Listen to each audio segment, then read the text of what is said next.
Es el gocho asturcelta, una raza autóctona de cerdo asturiano que estuvo a punto de desaparecer. En 2002 nació una asociación de criadores con el objetivo de recuperar esta especie y desde entonces han logrado criar 5.000 ejemplares. Hoy sus productos están en el mercado.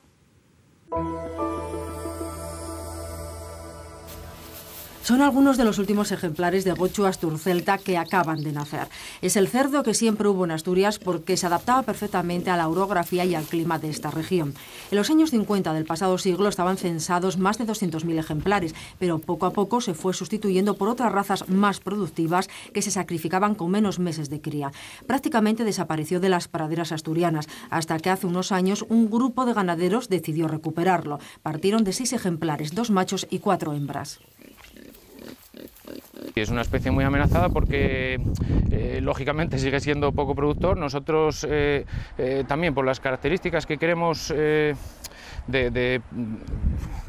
dar una vida digna al animal, aparte pues que esté más o menos que esté viviendo como vivirían en un estado muy parecido al salvaje, entonces es poco rentable, ¿no? Ejemplares ahora mismo tendremos unos 400 ejemplares, estamos todavía en recuperación. Lo que pasa es que el pasar de una cosa precaria totalmente al poder comercializar, estamos comercializando 4 a la semana, o sea, tampoco es una desproporción, pero vamos, es de una manera exponencial, va creciendo mucho. En los últimos 12 años han nacido en Asturias 5.000 gochos asturcelta. Se crían en libertad y se alimentan de lo que encuentran en la naturaleza. Cada ejemplar está sometido a un riguroso control genético. Hoy es habitual verlos en ferias.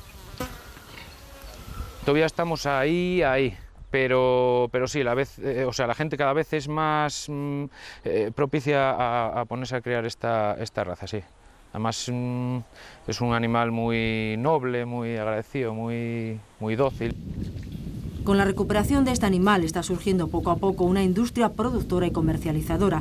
Es un producto de calidad, su alimentación es natural, su carne rojiza con bajos niveles de grasa comienza a ser bastante apreciada. Tienen grasa infiltrada. Esa grasa infiltrada pues es la que da pues ese sabor especial y es la que es la que produce que los embutidos conserven más agua y al conservar más agua conservan más sabor.